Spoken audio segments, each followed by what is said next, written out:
देखिए, इसमें हम क्या देखेंगे। सबसे पहले हम देखते हैं समय। 1206 से 1707 का ये जो समय है, ये मध्यकालीन भारत इतिहास माना जाता है। अभी कितना समय चल रहा है? 2023। समय में पीछे जाओगे आप, बैक 1707, 1206। अच्छा, समय में पीछे चलते हैं, लेकिन उससे पहले आप लोगों को भारतीय स्थिति को समझना होगा। दो स्थिति समझना बेटा, कि मध्यकाल की शुरुआत होती कैसे, मध्यकाल का समय क्या था, और मध्यकाल जब शुरू हुआ था तो भारत की स्थिति क्या थी उस समय, उस भारत की स्थिति में क्या परिवर्तन हुए। एक सबसे पहली बात, मध्यकाल की शुरुआत जो मानी जाती है भारत पर विदेशी आक्रांताओं और खास तौर पे मुस्लिम आक्रांताओं के कारण जानी जाती है। और इस पूरे समय में आप मुस्लिम शासकों के बारे में ही अध्ययन करोगे या उनके बारे में पढ़ोगे जो मुसलमान शासक थे। ठीक, तो सबसे पहली बात तो हमें कि मुसलमान कौन थे, कहाँ से आए थे, ये पता होना चाहिए। हमने बचपन में किससे कहानियां सुने थे, एक ऐसी कहानी हम कहानी के तौर पे इस चीज को लेते हैं। तो सबसे पहले पहला प्रश्न है ये कि भारत की उस समय स्थिति बड़ी दयनीय थी। दयनीय मतलब याद रखें कि जब भी घर में फूट पड़ जाती है ना तो बाहर वाले मजे ले जाते हैं। ये तो सब जानते हो ना, इससे आप सब एग्री भी होगे। अगर हम अपने घर में ही भैया भैया या आपस में ही अपने परिवार में हम लड़ बैठे तो इस बात का फायदा हमेशा उठाते हैं बाहर वाले। ये मान के चलना, ये हमेशा अपना घर, अपना परिवार, अपना कुनबा, अपना समाज, जो सबसे नज़दीकी शुरुआत होती है, मैं, मेरे माँ बाप, मेरे भाई बहन, फिर परिवार बढ़ता जाता है, परिवार के बाद फिर समाज, समाज के बाद गांव, गांव के बाद में आपका शहर है ना, शहर, जिला, प्रदेश, देश। इस तरीके से हमारा एक दायरा बढ़ाते हैं हम, जिसे हम बोलते हैं सामाजिक दायरा। भारत में आपको, चूंकि हमने अभी जस्ट प्राचीन भारतीय इतिहास खत्म किया और जानते हैं इतिहास में कोई भी घटना अकस्मात नहीं होती है, हर घटना एक दूसरे से क्या होती है, जुड़ी होती है। अगर आप में से किसी व्यक्ति को ये पता नहीं है कि प्राचीन भारतीय इतिहास में क्या चल रहा था तो उनके लिए थोड़ा सा बता दूं मैं। प्राचीन भारतीय इतिहास में राजा हर्षवर्धन, जो गुप्तों के बाद एक बड़ा साम्राज्य जिन्होंने उत्तर भारत में विकसित किया था, गुप्त राजा जब समाप्त हो गए तो उनके बाद में आया था पुष्यभूति वंश। उसमें कौन सा था? राजा हर्षवर्धन। और आपको मैंने हर्षवर्धन के बारे में डिटेल से पढ़ाया था पिछली क्लास में, बताया था कि हर्षवर्धन के बाद में कोई बड़ा राजा भारत में नहीं बचा। सुनना मेरी बात। अब आपको हर्ष के बारे में कुछ भी नहीं पता, बेटा ये मेरी गलती नहीं है, फिर मैं बता रहा हूं, सुन ले कि लगभग 647 के आसपास हर्षवर्धन की मृत्यु हुई। 647 में जब हर्षवर्धन मर जाता है तो आप जानते हैं कि संपूर्ण उत्तर भारत में छोटे छोटे नए राज्यों का उदय होता है, नए राजा बन जाते हैं। जैसे पृथ्वीराज चौहान, चौहान वंश के, मध्य प्रदेश में परमार, राजा भोज, भोपाल, चंदेल वंश, आलाउदल, पृथ्वीराज चौहान, ये अपना जो है खजुराहो, पूरा बुंदेलखंड, कलचुरी वंश त्रिपुरी के पास में। आप जाओगे उत्तर भारत में गुर्जर प्रतिहार वंश, या फिर ऊपर जाओगे तो गहड़वाल वंश जिसमें जचंद हुआ था, या फिर गुजरात में चले जाओगे तो सोलंकी वंश, बंगाल में चले जाओगे तो पाल वंश, धर्मपाल वगैरह, उसके बाद में सैन वंश आ गया था। ऊपर चले जाओगे आप तो देखोगे कश्मीर के कारकोट वंश, उत्पल वंश, लोहार वंश, या उनके बाद भी आप देखोगे तो काबुल तरफ हिंदू शाही वंश। इन वंशों का क्या हुआ था? साम्राज्य था। मतलब ये छोटे छोटे राजा थे, कोई बड़ा शासक नहीं था। स्वाभाविक सी बात है। और जब छोटे छोटे राजा थे तो हर राजा क्या चाहता हुआ कि मेरा राज और बड़ा हो जाए। और इस समय हमारे जो राजा थे ना बेटा, ये आपस में कुत्ते बिल्ली की तरह लड़ रहे थे। आपने सुना होगा पृथ्वीराज चौहान, या आपने कम से कम आलखंड के बारे में सुना ही होगा। आलखंड अपना लोकल का ग्रंथ है, इसमें क्या है? लड़ाइयों के वर्णन है कि बड़े लड़ैया मोहबे बारे, इनकी जात बना फर रहा है, एक को मारे दो मर जाए, 363 से मर जाए। ये मतलब अतिशयोक्तिपूर्ण वर्णन, 52 युद्धों का वर्णन है। ऐसी पृथ्वीराज रासो, एक काव्य लिखा है, किसने? चंद्रप्रदाय ने। ऐसे उस समय बीसल देव रासो, खुमान रासो, हमीर रासो, न जाने कितने रासो काव्य लिखे हैं। बेटा ये रासो काव्य क्या होते हैं? ये रासो काव्य होते हैं कि राजा के दरबार में जो कवि रहता था वो अपने राजा की भयंकर बड़ाई करता था, बड़ा चढ़ा के कि हम लोग राजा आते हैं तो आंधियां चलती हैं, तूफान चलते हैं। दक्षिण भारतीय फिल्में होती है ना, वो हीरो आता है तो हवाएं उड़ने लगती हैं और एक को मार तो 20-25 मर जाते, है ना।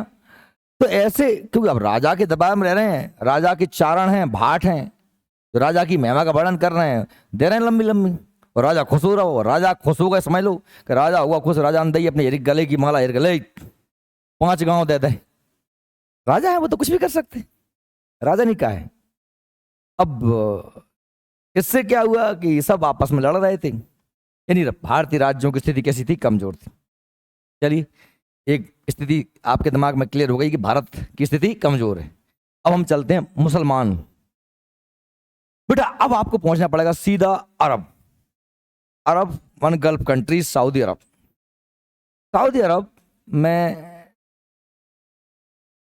6वीं शताब्दी 7वीं शताब्दी की बात है, और वहां पर लोग बाग जो है अव्यवस्थित धर्मों को मानते थे, मतलब कबीलों में रहते थे। आप अरब की अगर स्थिति समझेंगे तो अरब एक क्या है? अरब एक रेगिस्तानी इलाका है। कैसा है? रेगिस्तानी इलाका। जब नदियां हैं, ना कोई जंगल है, ना अच्छी जलवायु है, ना पानी है, ना उपजाऊ मिट्टी है। मतलब मनुष्य को जीना बड़ा बड़ा एक प्रतियोगितापूर्वक जीना। जैसे आज अपन नौकरी के लिए प्रतियोगिता कर रहे हैं ना, वहां पर जीने के लिए प्रतियोगिता थी, क्योंकि भोजन की कमी, कपड़ों की कमी, पानी की कमी, यानी जो बेसिक फंडामेंटल जो आधारभूत हमारी नीड्स हैं, आवश्यकताएं हैं, भी मतलब क्या चाहिए आदमी? सबसे पहले रोटी कपड़ा मकान, ताकि बात किसी और सोचेगा, यही नहीं मिल रहे, इनके लिए संघर्ष होता था। अब जब आप समझ लो कि रोटी एक हैगी और खाए वाले 4 जने हैंगे, तो जे में ताकत होएगी वही खाएगो। तो क्या चल रहा था वहां? वहां छोटी छोटी आवश्यकताओं के लिए लड़ाइयां चल रही थी। कहां पे? अरब। तभी वहां पर एक प्रकाश की किरण के रूप में आते हैं पैगंबर हजरत मोहम्मद साहब। जन्म होता उनका, वो हजारों देवताओं, इन पूरे कबीलों को इकट्ठा करने का काम कौन करते हैं? पैगंबर साहब, हजरत मोहम्मद साहब। वो इन सभी मुसलमान कबीलों को इकट्ठा करते हैं, उनसे कहते हैं कि जो अलग अलग देवी देवताओं को मत पूजो, केवल एक ही ईश्वर होता है, अल्लाह, उसी की सभी इबादत करो। ला इलाहा इल्लल्लाह मोहम्मद रसूलुल्लाह, उन्होंने ये सूत्र दिया। पूजने योग केवल अल्लाह है, और मैं उनका कौन हूँ?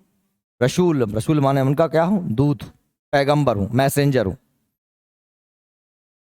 और धीरे धीरे उनका प्रभाव लोगों को समझ में आने लगा, बढ़ने लगा। और धीरे धीरे अरब के जो कबीले थे, बात मत कर रहे, सुन इधर ध्यान दे,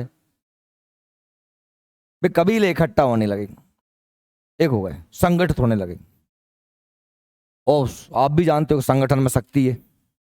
एकत्रित हुए, और जब इकट्ठा हुए तो उन्होंने अपना दायरा बढ़ाना शुरू कर। वो धीरे धीरे देखते हैं कि मध्य एशिया में लगभग संपूर्ण देशों में मुसलमानों का कब्जा होने लगा। और ये कब्जा होते होते होते होते इराक, ईरान और पाकिस्तान, अफगानिस्तान की बॉर्डर पे, पाकिस्तान तो पहले था ही नहीं, पहले भारत ही था ना, अफगानिस्तान था। यानी अफगानिस्तान जो उस समय भारत था, सिंध जो हमारा उस समय क्षेत्र हुआ करता था, वहां तक इन आक्रमणकारों मुसलमानों की साम्राज्य की सीमाएं बढ़ गईं। अब नंबर था भारत पर आक्रमण करने का। बेटा यहीं से शुरू होता है मध्यकालीन भारतीय इतिहास। क्या आपके दिमाग में कोई कहानी बैठी? बस कहानी यही है। अब हमको यही देखना है कि कौन कौन आए, कब कब आए, कहाँ कहाँ आक्रमण किया, और उन्होंने भारत में क्या क्या किया। ये पूरा का पूरा मध्यकालीन भारतीय इतिहास कहलाता है। और जब अंग्रेज आने लगेंगे तो वहां से स्टार्ट हो जाएगी क्या? आधुनिक इतिहास। क्या हो जाएगा? आधुनिक भारत। ये छोटी सी कहानी, पहले अपने देखो बेसिक तौर पर समझे। हम ज्यादा हमेशा सरल से कठिन की ओर जाना चाहिए, ना कि आप पहले ही पछड़ा कर लोगे, ये आया वो आया, ठिकाना पकाना। अरे भाई कोई आया उसको सबको देख लेंगे, पर था क्या, क्यों आया था, ये जरूरी। तो भारत पर अरबों का आक्रमण होता है। अरबों का सबसे पहले आक्रमण सिंध पर होता है। तो पहले मैं आपको एक बार भारत का स्थिति बता दूं, एक बार देख लीजिए। ये भारत का मैप है। भारत में उस समय कहां कहां पर क्या है। सबसे पहले आप ऊपर से देखिए, आपके दिमाग में ये तो बच्चों क्लियर है ही कि भारत की सीमाएं ईश्वर ने सुरक्षित करी हैं।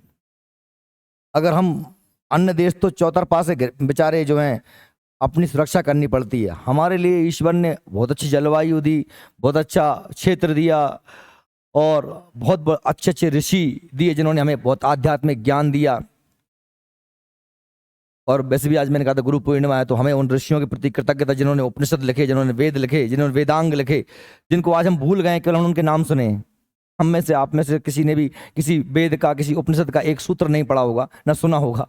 सब जानते हैं कि हमारे ग्रंथ वेद हैं, जबकि आप अगर किसी मुसलमान को देखोगे तो उसने कम से कम अपने कुरान को पढ़ा तो है, ईसाई ने अपनी बाइबल को पढ़ा तो है। हमने केवल अपने ग्रंथों के नाम सुने। हमने गीता का क्या, गीता गीता गीता, और गीता का बस एक आध श्लोक सुन लिया, कर्मण्यवादी का रस्ते मां फले, उसका हिंदी में अर्थ भी नहीं आता होगा हमको।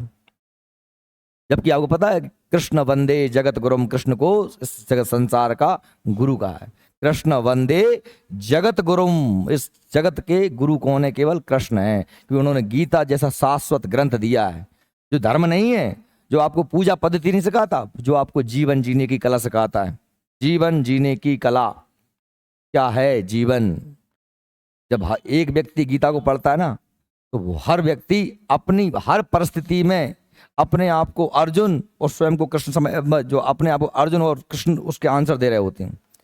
अभी आपके जीवन में जो भी समस्या चल रही है, आप यदि अभी गीता पढ़ोगे ना, तो आपके उस प्रश्न का जवाब आपको गीता में मिलेगा, लेकिन पढ़ोगे तब मिलेगा। तो ये चलिए, तो हम बात कर रहे हैं कि भारत में उस समय स्थिति क्या थी।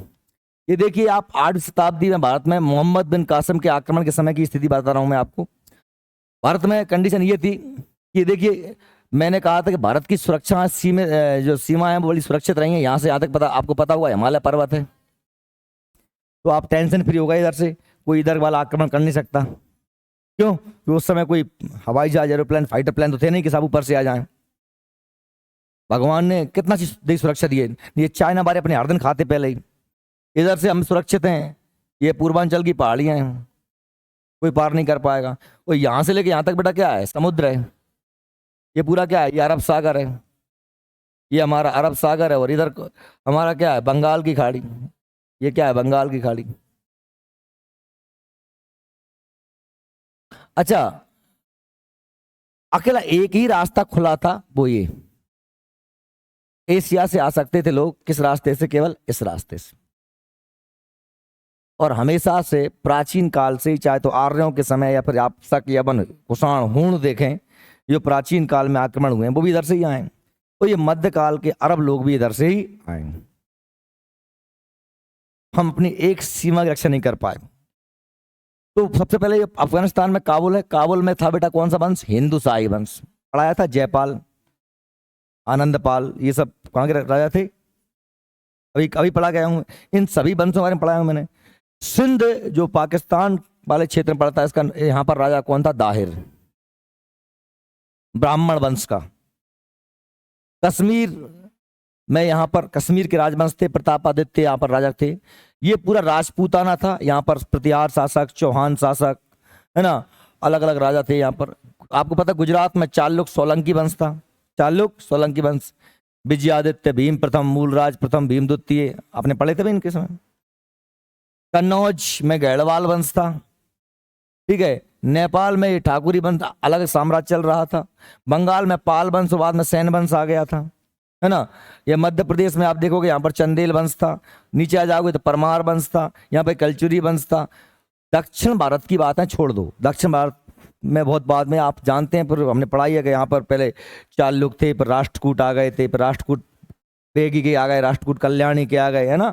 इसके बाद में होयसाल आ गए, पल्लव वंश रहे थे नीचे। तो ये सब कहाँ की बात थी? दक्षिण।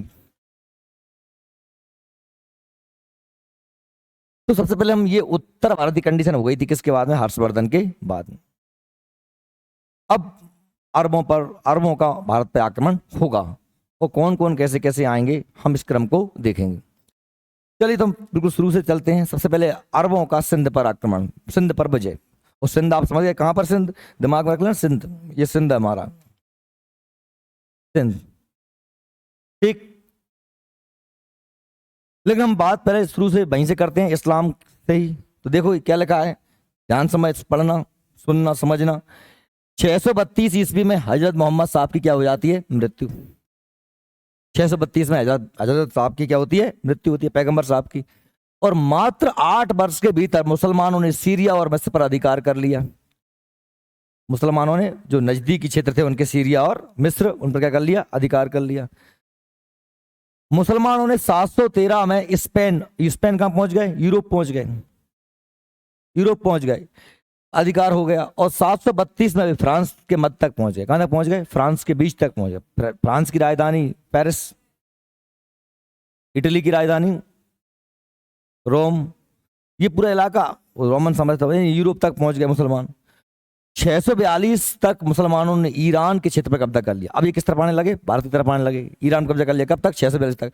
खलीफा उमर, खलीफा कौन होता है? जो इस्लामिक साम्राज्य का मुखिया। जहां जहां पर भी इस्लामिक साम्राज्य, मुसलमानों के साथ एक सबसे बड़ा प्लस पॉइंट क्या था? हमारे यहाँ दिक्कत ये थी कि सब लोग अपने, धर्म अलग था और राजनीति अलग थी। भारत में ये था, इतने राजा थे भाई, धर्म राजा का व्यक्तिगत विषय था। भारत में धर्म में कोई सार्वभौमिक प्रक्रिया नहीं थी कि नहीं एक ही नियम में सबको बनेंगे। हमारे यहाँ हम देखते हैं कि एक ही साथ में राजा जो है बौद्ध धर्म को मान रहा है, उसका बेटा जैन धर्म को मान रहा है, उसका बेटा ब्राह्मण धर्म को मान रहा है, सनातन धर्म को मान रहा है। कोई ब्राह्मण में कोई शैव को मान रहा है, कोई वैष्णव को मान रहा है, कोई निराकार को मान रहा है, कोई साकार को मान रहा है। मतलब आज भी हमारे यहाँ कोई पाबंदी नहीं है। नौ दुर्गा के व्रत आ गए तो कोई निराकंठ उपास है, कछुआ नहीं खा रहा हो, पानी तक नहीं पी रहा हो, और कोई आदमी दिन में 3 टाइम फरार कर रहा हो, वो खाना खा के व्रत कर रहा हो। मतलब कोई हमारे यहाँ क्या नहीं है? कट्टरता नहीं है। क्या नहीं है? कट्टरता। लेकिन रोजा रखोगे आप अगर इस्लाम में हो तो भाई वहां आप सुबह सूर्य उदय से लेकर शाम को सूर्य अस्त तक पानी भी नहीं पी सकते आप। ये हर व्यक्ति पर क्या होता है? लागू होता है। वहां कोई डील नहीं है। इसी का यही कारण है कि कट्टरता के कारण इस्लाम में क्या हुए, कुछ अनुशासन डिसिप्लिन ज्यादा हुए और लोग इकट्ठा होना शुरू हो गए। इकट्ठा होना शुरू हुए, उसी का परिणाम था कि उनका साम्राज्य विस्तृत होता चला गया। हम में लड़ते बढ़ते रहे, आपस में कुटते पिटते रहे। यानी धार्मिक कट्टरता, और उन्होंने धर्म को काय से जोड़ा? राजनीति से। ये जो खलीफा का पद है बेटा, ये धार्मिक पद ज्यादा है, राजनीतिक पद कम है। धर्म के नाम पर राजनीति को क्या करना है? कंट्रोल करना है। देखो सुनो, जीते कोई भी सरदार किसी भी इलाके को जीते, पर वो किसके अंडर काम करेगा? खलीफा के अंदर। खलीफा कौन है? खलीफा पूरे इस्लामिक साम्राज्य का कौन है? मुखिया है। वो कुछ भी निर्णय लेगा, परमिशन किससे लेना पड़ेगा? उसे खलीफा से। ठीक, इसलिए उनमें क्या बना रहा? एक सूत्रता रही उनमें, एक सूत्र में बंधे रहे वो। खलीफा उमर बने 634 से 44 के समय भारत में फिर 3 नौसैनिक अभियान भेजे गए। नौसैनिक मतलब जल सेना। नौसेना मतलब क्या होती है? जल सेना।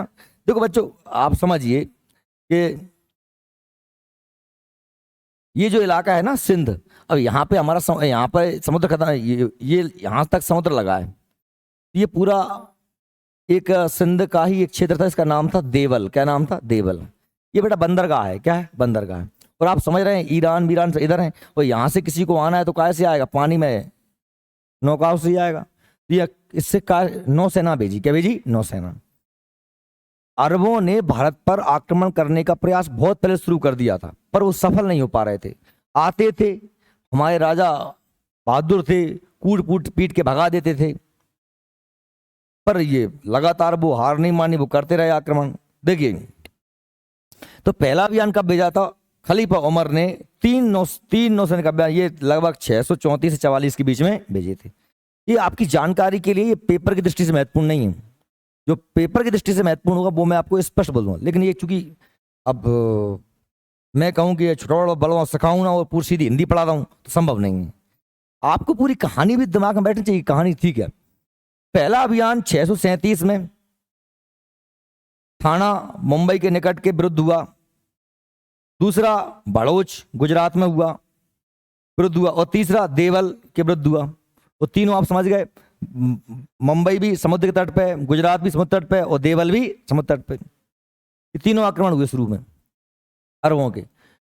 नौसैनिक अभियानों में असफल होने पर अरबों द्वारा स्थल मार्ग से भारत पर 3 आक्रमण काबुल पर किया, जाबुल पर किया और सिंध पर किया। पहले उन्होंने समुद्र के रास्ते से करे, जब समुद्र के रास्ते से असफल हो गए तो फिर उन्होंने कहाँ से करे, स्थल के मार्ग से। अब काबुल, आप अगर काबुल देखोगे तो आप काबुल कहाँ है बेटा, देखो ये काबुल है, तो ये जमीन जमीन से आ गए, काबुल पे आक्रमण किया, याबुल, और फिर यहाँ पर ये सिंध आक्रमण करे इन्होंने, ठीक।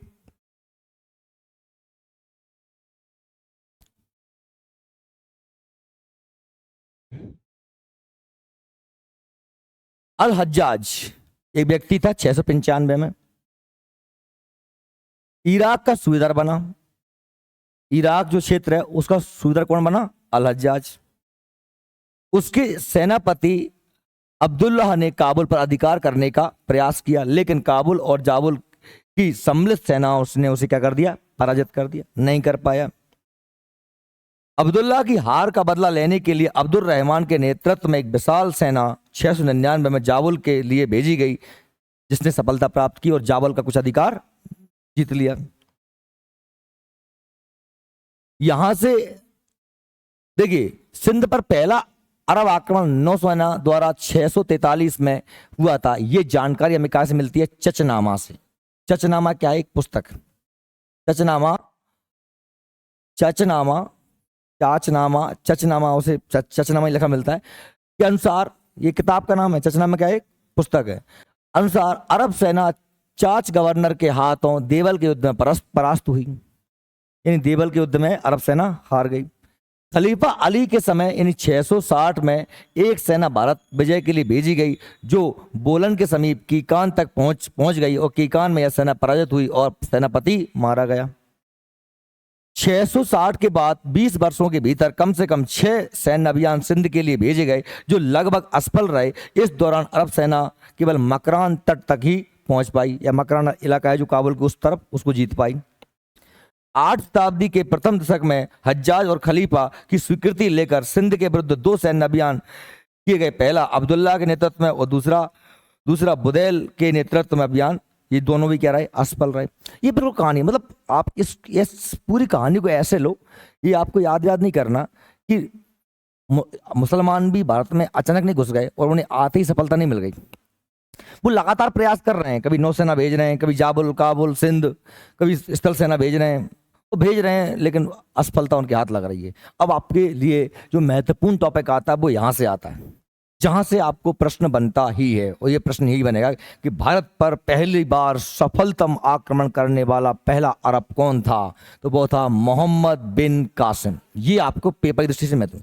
उसने आक्रमण कब किया था, तो 712 ईस्वी में। कहाँ किया था, उन्होंने कहा सिंध पर, सिंध के शासक दाहिर पे किया था, क्योंकि इस युद्ध को वो जीत गया। याद रहे वो खुद से नहीं जीत पाया, उसमें भी, उस युद्ध में भी वो आया, पर उसने राजनीति से काम लिया। उसने अपने यहाँ के लोकल राजाओं को, क्योंकि ये दाहिर था, सिंध का राजा जो था बेटा कौन, दाहिर, ये ब्राह्मण वंशीय दाहिर था, ये ब्राह्मण वंशीय राजा था। और चूंकि बौद्धों का और ब्राह्मणों का आप समझ रहे हो कि शुरू से चला आ रहा था, कब से, सुंगों के टाइम से, पुष्यमित्र सुंग के टाइम से। पुष्यमित्र सुंग ने बहुत से बौद्ध भिक्षुओं को मरवा दिया था, तो बौद्धों का और ब्राह्मणों का आपस में चलता ही रहता था। तो जो बौद्ध भिक्षु वहां पर रहते थे, उन सभी बौद्ध भिक्षुओं ने किसकी मदद की, मोहम्मद बिन कासिम की।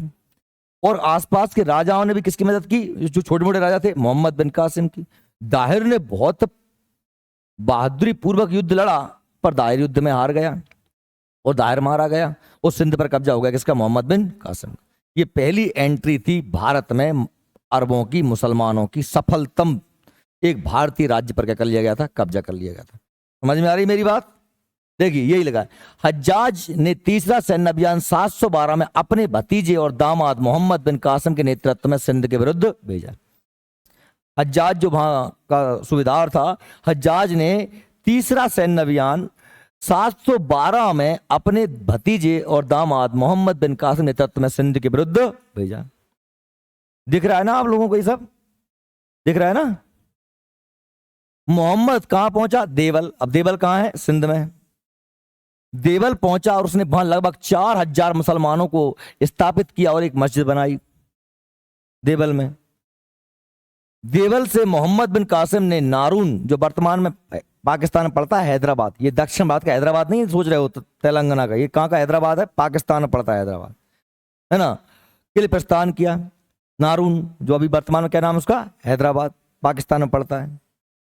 हर नारून में बौद्ध भिक्षुओं की मदद से उसने अधिकार कर लिया। जो बौद्ध भिक्षु थे उन्होंने उसकी क्या हेल्प की, क्यों? क्योंकि वो ब्राह्मण वंशी था, दाहिर विरुद्ध थे। अरब आक्रमण के दौरान अधिकांश बौद्ध भिक्षुओं ने मोहम्मद बिन कासिम के साथ दोस्ताना व्यवहार किया। राजा दाहिर के विरुद्ध मोकाह नामक एक राजा ने मोहम्मद बिन कासिम की मदद की। एक मोकाह नाम का कोई शासक था वहां, उसने किसकी मदद की? मोहम्मद बिन कासिम की। मैंने कहा है कि हमेशा आंख घर के गेड़ा से फूटते, जानते हो ना? आंख घर के गेड़ा से फूटते। गेड़ा जानते हो ना? नहीं जानते? तो गांव में छप्पर होते हैं, छप्पर, उनमें जो डंडे लगे रहते हैं ना, उसे बोलते हैं गेड़ा। और मान लो आप झुक्के करने घुसे अंदर, तो जो गेड़ा है वो घर के गेड़ा से, मतलब हमेशा जो हमारी हानि होती है वो हमेशा अपने आपसी वालों से ज्यादा हो जाती है। राजा दाहिर और मोहम्मद बिन कासिम के बीच में रूर एक जगह, बेटा कौन सी जगह? रूर में युद्ध हुआ जिसमें दाहिर परास्त हुआ और मारा गया। 712 ईस्वी में मोहम्मद बिन कासिम ने भारत पर आक्रमण किया और पहली बार आक्रमण किया उसने देवल पर। जानकारी हमें मिलती है चचनामा नामक एक ग्रंथ उससे मिलती है, और उस सिंध के शासक बौद्ध भिक्षुओं ने उसकी मदद की। एक जो राजा थे मोकाहा, इसने मदद की। देवल नामक रूर नामक जगह पे युद्ध हुआ, किसका? मोहम्मद बिन कासिम का और दाहिर का। दाहिर का राजा है बेटा, सिंध का राजा है। और इस युद्ध में दाहिर पराजित हो जाता है, मारा जाता है और कब्जा कर लेता है सिंध पर। कौन? मोहम्मद बिन कासिम। भारत पर मुसलमानों का पहला सफलतम आक्रमण। चलिए, अब दाहिर के बाद क्या होता है? दाहिर का देखो ये पूरी स्थिति है, यहां पर आ जाता है सिंध पर। ये दाहिर है, ये देवल है, वो यहां कब्जा कर लेता है वो, ठीक। दाहिर का पुत्र था कौन? जय सिंह। रूर के किले की जिम्मेदारी अपनी विधवा रानी के ऊपर छोड़कर ब्राह्मणाबाद भाग गया। और रूर का किला जीतने के बाद कासिम ने ब्राह्मणाबाद पर आक्रमण कर दिया, वो उसके पीछे चला गया। तो भाग बेटा। 6 माह तक युद्ध करने के बाद ब्राह्मणाबाद पर अरबों का अधिकार हो गया। ब्राह्मणाबाद पर अधिकार करने के बाद कासिम ने दाहिर की राजधानी आलेर पर अधिकार कर लिया। दाहिर की राजधानी कहाँ थी? आलोर। क्या थी? आलोर। यह प्रश्न बन सकता है कि दाहिर राजधानी कहां पर थी? आलोर पर अधिकार कर लिया। हज्जाज और खलीफा वालिद की मृत्यु के कारण मोहम्मद बिन कासिम को इराक वापस लौटना पड़ा। जिस हज्जाज ने उसे भेजा था, किसने भेजा था? हज्जाज ने। और जो खलीफा वालिद थे उनकी क्या हो गई? मृत्यु हो गई। तो वो यहां पर था, उसे मालूम चला कि साहब वहां पर मृत्यु, घर से जहां से लड़ने आया था, तो वापस चला गया। अच्छा, वो साथ में किन को ले गया? उन राजकुमारियों को ले गया। राजा दाहिर की 2 बेटियों को ले गया, बेटियों को ले गया। अब वहां पर जो नया खलीफा बना, उसने जब उसने उनके सामने उस दोनों लड़कियों को पेश किया, अब ये लड़कियां मैं जीत के लाया हूं वहां से, ये लूट का धन ले जाते थे। लूट का धन खुम्स कहलाता है, उसको बांट देते थे। पर वो खलीफा ने कहा कि साहब इस्लाम के अनुसार ये बिल्कुल ही गैर इस्लामिक है और ये तूने बहुत गलत किया। अच्छा, वो राजकुमारियों से पूछा तो उन्होंने कह दिया कि साहब इन्होंने हमारे साथ ये गलत काम किए। तो उस खलीफा ने मोहम्मद बिन कासिम को मृत्यु दंड दे दी। देखिए, राजा ताहिर की पुत्रियों के झूठे बयानों के कारण, अब झूठे थे या सांचे थे जो भी था, खलीफा ने कासिम को क्या दे दिया? ये देख नहीं रहा, इसमें मृत्यु दंड दे दिया। क्या दे दिया? मृत्यु दंड। खलीफा ने कासिम को क्या दे दिया? मृत्यु दंड दे दिया। ठीक है, अब कहानी यहां से बदल जाती है। ये हुई थी बात किसकी? मोहम्मद बिन कासिम। उसने सिंध को, दाहिर को जीता, वापस चला गया, वहां जाके मारा गया। अब क्या होता है कि यहां पर इस इलाके तक बेटा, यानी कि सिंध पर कब्जा है मुसलमानों का, सिंध पर कब्जा है मुसलमानों का। साथ में अब मुसलमान यहां तक तो फैली गए थे। देखो इधर क्या बेटा, यहां पर ईरान है और यहां पर क्या? इराक है। तो इधर क्या लग जाते हैं? आप समझ रहे हो, सिंध था, अपन अरब पहुंच जाएंगे। तो यहां पर पूरे कब्जा हो गया था। अब ये जो काबुल यानी अफगानिस्तान इलाका है, यहां पर एक क्षेत्र, इसका नाम है बेटा गजनी। क्या नाम है? यहाँ जगह एक का नाम है गजनी, गजनी अफगानिस्तान। वहां पर एक नया सुकबुद्दीन का पुत्र महमूद गजनबी गद्दी पर बैठता है। और महमूद गजनबी ने बहुत सा इलाका अफगानिस्तान के आसपास का जीत लिया है। समझना मेरी बात को। वो उस समय के खलीफा से, खलीफा जानती हो, इस्लामिक पूरे इलाके का मुखिया हेड, खलीफा से कहता है कि साहब मुझे ये जो इलाका है गजनी, जिसके आसपास का इलाका मैंने युद्धों से जीता है, आप मुझे परमिशन दे दो तो मैं इस इलाके का क्या बन जाऊं, सुल्तान, क्या बन जाऊं, शासक बन जाऊं। मैं यहाँ पर अभी तो मैं सिर्फ कौन हूँ, सेनापति हूँ, आपकी तरफ से युद्ध कर रहा हूँ। अब आप यदि मुझे परमिशन दे दो तो मैं सुल्तान बन जाऊं इस इलाके का। उन्होंने कहा कि ठीक है, हम तुझे परमिशन दे देंगे। किसको? महमूद गजनबी। बेटा परमिशन कब देंगे? परमिशन हम तब देंगे जब तू इस्लाम धर्म को और फैलाए, इस्लाम का प्रचार करे, अपने जहां जहां पर भी इस्लाम नहीं है वहां इस्लाम को पहुंचाए। और तेरे पास में कौन है? हिंदुस्तान, भारत, इंडिया। तो भारत में तू जाए और आक्रमण करे। और ये जो बुत परस्ती कर रहे हैं, बुत माने क्या होता है बेटा? मूर्ति। बुत किसे कहते हैं? मूर्ति को। जो मूर्ति पूजा कर रहे हैं, जो कि इस्लाम के हिसाब से गलत है, इस्लाम के हिसाब से क्या है? गलत है। वो हजार अलग अलग देवी देवताओं, कोई कृष्ण को, ब्रह्मा को, विष्णु को, महेश को, देवी को, इसको, बुद्ध को, महावीर, सबको मान रहे हैं। सबकी मूर्तियों तोड़ दो और आप वहां पर इस्लाम का प्रचार प्रसार करो। अगर तुम ये करोगे तो मैं तुम्हें सुल्तान बनने के परमिशन दे देता हूं। उसने कहा ठीक है साहब, करेंगे। और इसी बात को लेकर महमूद गजनबी ने भारत पर 17 बार आक्रमण किए। कितने किए? 17 बार। 1001 से लेकर 1027 तक। ठीक। तो अब मोहम्मद बिन कासिम के बाद में कौन आता है? महमूद गजनबी। हम बात किसी कर रहे हैं? अब गजनबी की बात कर रहे हैं। चलिए तो गजनबी की बात करते हैं। महमूद गजनबी का भारत पर आक्रमण। देखो, सुकबुद्दीन का पुत्र था। ये कौन था? सुकबुद्दीन का पुत्र था महमूद गजनबी। 27 वर्ष की उम्र में 998 से 1030 तक ये शासक बना।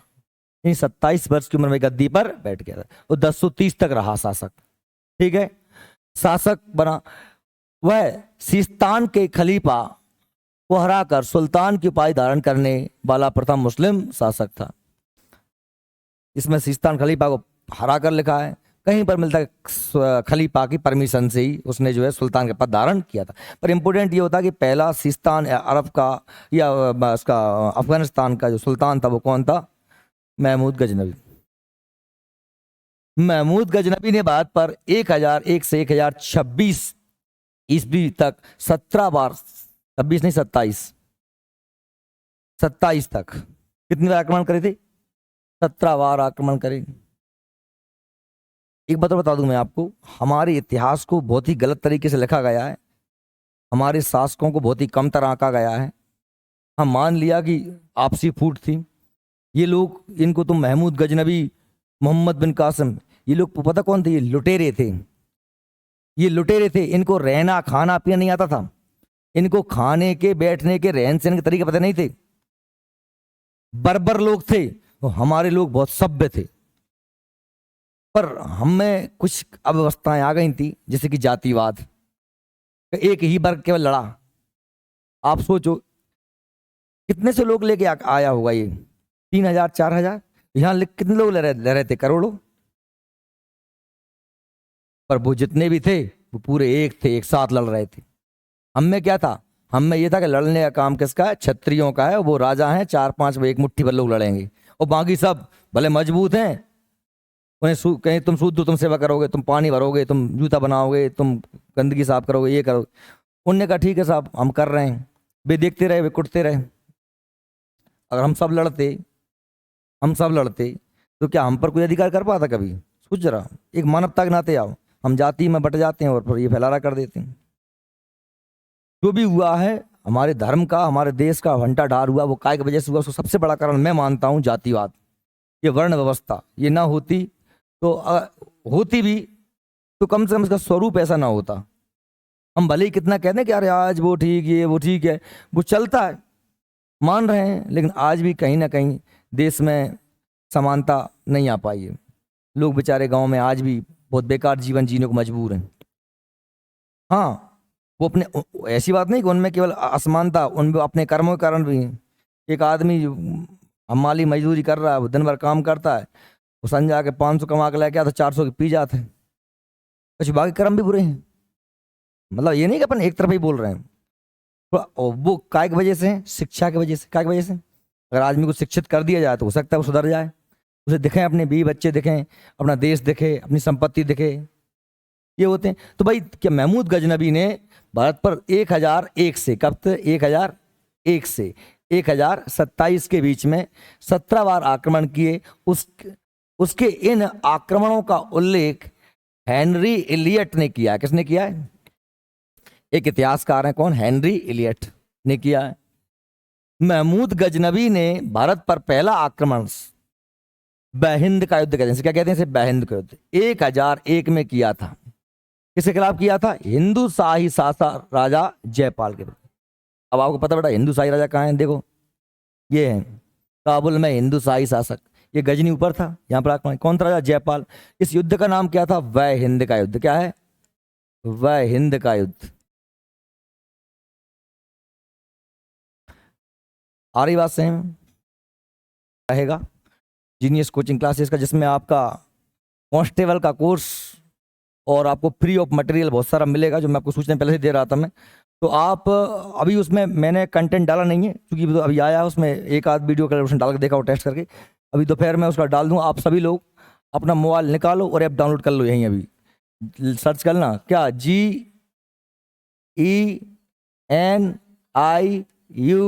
GENIUS। अखिलेश नहीं आ रहा, लिखना पड़ेगा क्या? कोचिंग CO लिख दी, इतने में जाएगा वो, कोचिंग लिखे हो गई, इस वजह जाएगा बा में आ गया, कर लिया।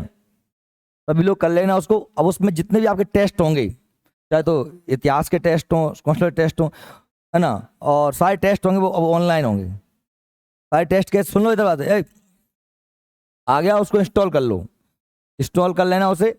और साथ में ही सुनो मेरी बात, जितने आपके टेस्ट होंगे, कांस्टेबल के टेस्ट होंगे, ये सारे टेस्ट होंगे, ऑनलाइन टेस्ट होंगे। साथ में ही आपके सारे वीडियो जो हैं, अब आपके करंट अफेयर्स के वीडियो सारे आपको ऐप पे मिलेंगे। ऐप पे जो फ्री मटेरियल आएगा ना उसमें मिलेंगे, लेकिन क्योंकि उसमें जो अपना कांस्टेबल का पैकेज है, जो उन लोगों के लिए जो जहाँ बाहर बाहर पढ़ रहे हैं, वो उनके लिए अपन ने 299 रुपये रखे हैं। कहा कि आदमी फ्री में बते से बांट, तो ठीक है, कोई देखना वो देखे, ये लेना हुए बाहर प्रचार कर दीजिए कि सर के हमारो ऐप है 299 को यार जा मैं ले, तो मैं नहीं जाने कोचिंग पढ़ लो 299 में 299 रुपया। मतलब क्या कर दी मुँह से ऑनलाइन पढ़ाई ना क्या वैल्यू कर दी मास्टर ने की। कछु पता 199 में बेच रहे हैं, 199 रुपया में, अच्छा कछु 99 में ही बेच रहे हैं। देखो जो नो जा तुम कुटोगे ना मुंह से, जो तुम्हें बताओगे ना क्वेश्चन, आज मैं पढ़ा रहा हूँ जी, कल बेटा मैं पूरे पूछेंगे, और ना करके आओगे ना तो मूल पकड़ के बेटी में दे दूँ, क्या दे दूँगो बेटी में, तो तू अपने आप पर याद करके आएगो। तब भाई पढ़ते आदमी ऑनलाइन बनता फार्मी मुर्गा, अपने बनना देसी मुर्गा, समझ गए? तो क्या कह रहा हूँ, देखो बात छोड़ो, कर लेना, कर बता दिया मैंने, कर लेना, आगे आप सर्च करो कर लेना, कोई और मत कर लियो, अपने कर लियो, अपने मोनो है आप है नहीं, कोई और करो। अरे आराम कर, पैसे लगे मेरे, नहीं आओ, तू कह रहा हो नहीं आओ वो कह रहा हूँ नहीं आओ, मैं बाप स्पेलिंग गलत डाल रहा होगा तू, GENIUS डाल और COCH कोचिंग कर लिख। अरे नामलंद है, मैं भी लिंक डाल दूंगा अपने ग्रुप में, तो सब डाउनलोड कर लेगी। क्या हुआ? अरे यार तुम घर करियो डिलीट जाए, अब मत करो इंस्टॉल, बोल दो मैं लिंक डाल दूँ तब घर करोगे, पढ़ा ला दूँ। देखो तो बेटा गजनबी का पहला आक्रमण कब था? 1001 में। कब था? 1001 में। किसके विरुद्ध था? जयपाल के विरुद्ध। जयपाल बेटा कौन है? जयपाल है हिंदू शाही वंश का राजा। इस युद्ध का नाम क्या था? वह हिंद का प्रथम युद्ध। वह हिंद का प्रथम युद्ध। इस युद्ध में क्या हुआ? जयपाल हार गया और गजनबी जीत गए, और फिर वो लगातार आक्रमण करता ही रहा। तब बताऊं कौन कौन कब कब करे उसने। देखो महमूद गजनबी का सबसे फेमस जो आक्रमण था बेटा वो 1025 में था। 1025 में था। कहां पर था? सोमनाथ। सोमनाथ का मंदिर गुजरात पर हुआ था। इस मंदिर पर लूट उसने करीब 20 लाख दीनार। बेटा दीनार का मतलब होता है सोने के सिक्के। क्या होता है? सोने के सिक्के। अब ये कोई छोटी मोटी रकम नहीं है। भारत में महमूद गजनबी का सबसे चर्चित आक्रमण गुजरात में किया। गुजरात में सौराष्ट्र सोमनाथ मंदिर पर भगवान शंकर के 12 ज्योतिर्लिंगों में से एक ज्योतिर्लिंग है। कहां पर? सोमनाथ मंदिर। और उस समय वहां पर सोलंकी वंश के शासक कौन थे? भीम प्रथम। भीम प्रथम के समय वहां पर आक्रमण किया। और कहते हैं कि शिवलिंग जो था वो जमीन पर नहीं था ना, बीच में अथवा लटका हुआ था। ऐसी व्यवस्था, ऐसा वास्तुशास्त्र बनाया गया था चुंबकों से या लोहे से कि बीच में एक पॉइंट पे फिक्स कर दिया। शिवलिंग को देखकर गजनबी बड़ा आश्चर्यचकित हुआ कि यार ये तो सच्ची में भगवान है, ये अथर कैसे लटका हुआ शिवलिंग। उसने फिर एक तरफ से तोड़ना शुरू किया, वो झुक गया तो उसने फिर पूरा मंदिर तोड़ दिया। और 20 लाख दीनार, सोने के इतने बड़े सिक्के, 20 लाख सिक्के, कितना संपदा लूटी होगी। जब वो यहाँ देखो, जब वो इसने यहाँ पर आक्रमण किया सोमनाथ पे, और जब वो वापस लेके लौट रहा था अपना पूरा सोना हाथी घोड़ों पे लाद के, तो जो जा रहा था, तो ये जो जाट और खोकर, क्योंकि जाटों का मानना होता है कि वो भगवान शंकर के वंशज, वो जाट वैसे खराब होते हैं। जाट मरो तब जानिए जब तेरह ही हो जाए। और जाटों ने कर दिया आक्रमण। जाट मरो तब जानिए जब तेरह ही हो जाए। जाट योद्धा, जाट देखो, जाट गुजर यादव ये लड़ोखा जातियां रही हैं पहले से। इनके डीएनए में, इनके जीन्स में क्या है, पहले से युद्ध प्रियता है। ये अच्छे भले में कहूँगा, चला कहूँगे यादव से बतरा के देख लीजिए, जाट से बतरा के देख रही हो, जाट से तो ये एड़े आता ही है अच्छे भले में, मतलब बेमतलब में ही, मतलब लड़वे जहाँ लड़ाई ना हो इतना लड़ाई करा दें, नो काम ही जो ही है। वो लड़वे की कह दो सबसे आंख ठाणे लट ले, वो लट भी कहाँ देते हैं, सीधी मूड में देते हैं। जरा सोचें कि 3 साथ लगे हो, जैसे मान लो कोई रघुवंशी कोई पंडित ये लड़ रहे हो ना, तो ये कहा कि मारते हैं, जोर से मारते हैं, बे किस से ही बच जाते हैं, कहा कि भाई पौन में दंगे, पीठ में दंगे, बच जाएंगे। लेकिन जो यादव भाई, गुजर भाई, जाट भाई, ये कहे ठसबुद्धि होते हैं। यानी एक पुरानी अपने गांव में कहा चलता है, हीर को लट भैंस झेल पाए कि भाई बेटी, भैंस क्या बेटी। ये मतलब देखो सुनो, ये इस बात को आप नकार नहीं सकते। अगर आपने साइंस पढ़ा है ना, तो आपको नहीं पढ़ा तो आप शाम को आओ, बायोलॉजी में पढ़ाऊंगा मैं। आप पढ़ाऊंगा आनुवांशिकी मॉडल। क्या जॉर्ज मेंडल ने दिया था जेनेटिक्स की थ्योरी कि मैतारी बाप के लक्षण कौन में आते हैं, मोड़ा मोड़े, पीढ़ी दर पीढ़ी संचरित होते। तुम अगर कारे हो, गोरे, तुम्हारे बाप मैतारी गोरे हैं तो संभावना बहुत अधिक है कि तुम कैसे होगे, गोरे हो। और बाप मैतारी करिया हैं तो तुम करिया ही होगे। बाप मैतारी लड़ोका हैं तो तुम लड़ोका ही होगे, है ना। कबरा को छितकबरा होते हैं, कबरा को छितकबरा। देखो तो हम ये बात कर रहे थे कि साहब ये गुजरात में आक्रमण किया, लौट के जा रहे थे, जाटों ने बीच में, जाटों का मानना कि हम भगवान शंकर से पैदा हैं। भगवान शंकर ने जो जटा फेंक के मारा तो उससे क्या पैदा हुए थे, वीरभद्र। वीरभद्र सुना ना, सती के यज्ञ में तो विध्वंस कर दिया था वीरभद्र। तो क्रोध, भगवान रुद्र के रौद्र रूप का, क्रोध का, उसी से वीरभद्र से जाट पैदा हुए। जाट और खोकर आक्रमण कर दिया और इस गजनबी को भयंकर कूट दिया जोर से, थोड़ा ले पैसा मैसा। वो बच बचा के बेचारा भागा, वापस गजनी पहुंचा है। माने बढ़िया पर 1 आध साल हाथ पांव सुतवाए होंगे, ये मरम पट्टी करी, सकाई सकाई में काई करवाई। फिर उसने वापस, उसने कहा बेटा तुमने आक्रमण किया, कब से 1027, और फिर इन जाटों खोकरों को उसने भयंकर लूटा। देखिए यही लिखा है, गुजरात पर मंदिर लूट के उसने कहा 20 लाख दिनार संपत्ति हाथ लगी। महमूद गजनबी का भारत पर अंतिम अभियान था 1027 में जाटों के विरुद्ध, और उसकी मृत्यु का वही 1030। महमूद गजनबी ने सिक्कों के पृष्ठभाग पर कलमा और संस्कृत का रूपांतरण क्या अम्ब में एक अवतार अंकित करवाया था। और अलबरूनी, बेटा ये इंपोर्टेंट पॉइंट है, अलबरूनी फिरदौसी, ये वेरी मोस्ट, यहां से प्रश्न बनेंगे आपको।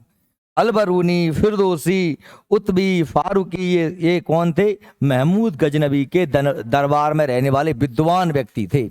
इन्होंने बहुत सी किताबें लिखी हैं, तारीख अहंद।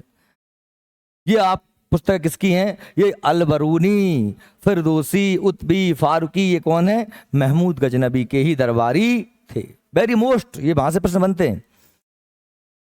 हाँ बोल। वही जीता है गजनबी, वो आया, उसने आक्रमण किया, ने कूटा पीटा और कूट पीट के भाग गया। एक बात ध्यान सुनो, मैं आपको फिर रिपीट करा दूं। बेटा देखो, अभी तक हमने दो व्यक्तियों को पढ़ा। एक तो पढ़ा हमने मोहम्मद बिन कासिम, एक पढ़ा हमने महमूद गजनबी। ये दोनों ही व्यक्तियों को आप देखोगे तो ये दोनों व्यक्ति, ये सुन बेटा, नजर हटी दुर्घटना घटी, होश में बैठे रहना। मैं ये कह रहा हूं, ये दोनों आए, गजनबी आया यहाँ आक्रमण किया सिंध को, सिंध पर इधर उधर वापस चला गया महमूद बिन कासिम, और वो मारा गया। गजनबी आया इधर उधर सब में 17 बार आक्रमण करे, पैसा लूटा, मंदिर तोड़े। गजनबी को बुत सिकन कहा जाता है। क्या कहा जाता है? बुत सिकन।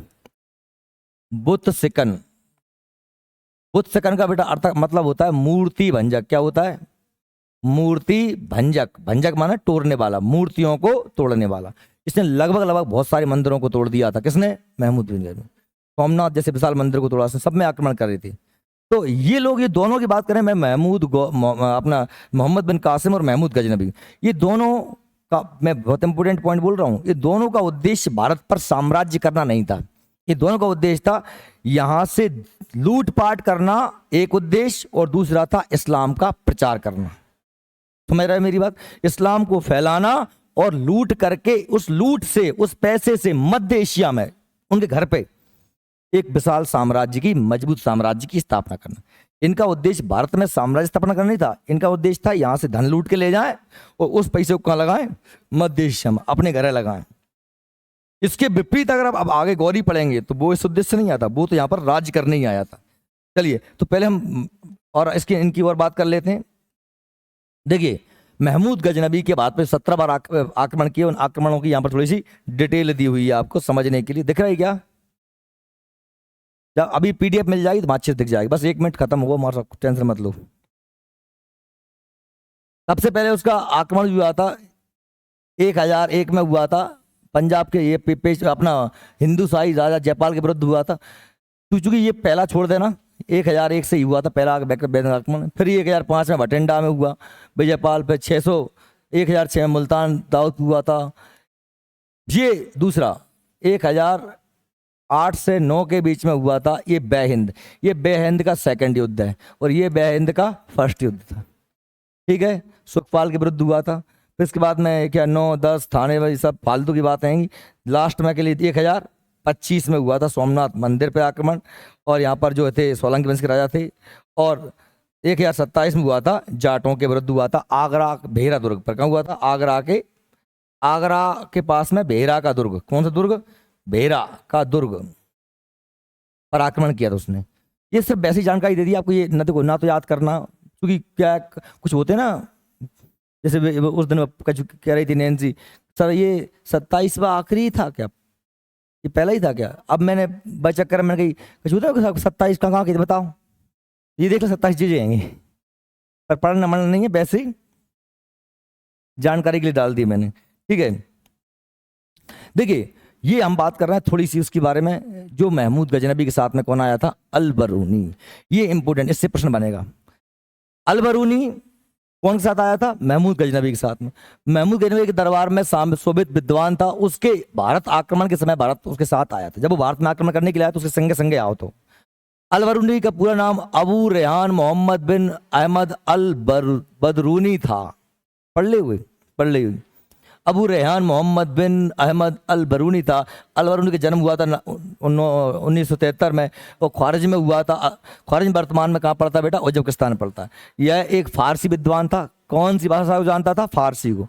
वैज्ञानिक धर्मज्ञ अल-बरूनी महमूद गजनबी के साथ बात आया था। इसके भारतीय इतिहास का पहला जानकार भी कहा जाता है। अल-बरूनी ने 1030 में किताब, ये इंपोर्टेंट है, किताब उल हिंद, भारत के दिन नामक किताब रचना की थी। इसकी मृत्यु गजनी अफगानिस्तान में हुई थी। अल-बरूनी ने 146 पुस्तकें लिखी हैं, जिनमें प्रमुख के नाम है तारीख अल हिंद, वेरी मोस्ट, अल कानून अल मशहूद, अल कानून अल मशहूदी, अल हैयत और अल नजूम। ये नाम बेटा आज से पढ़ लेना, अगले 20-25 दिन तक ऐसे ही नामों से पाला पड़ने वाला है आपको। ठीक है, नहीं बहरा जाओ। फिर आखिरी में आता है किसका आक्रमण? मोहम्मद महमूद। इस गौरी को हम पढ़ेंगे कल, क्योंकि अभी सर आ गए हैं और मैं भी थोड़ा लेट हो गया था, इंपॉर्टेंट है। मोहम्मद गौरी की चर्चा करेंगे हम कल। अब ये अभी तक जो पढ़ाया है वो सारा कंटेंट मैं आपको पीडीएफ में भी ग्रुप में डाल रहा हूँ थोड़ी देर से, और साथ में ही आपको ऐप पे भी मिल जाएगा। ऐप पे भी आपको ये फ्री कंटेंट में डाल दूंगा मैं, ठीक है।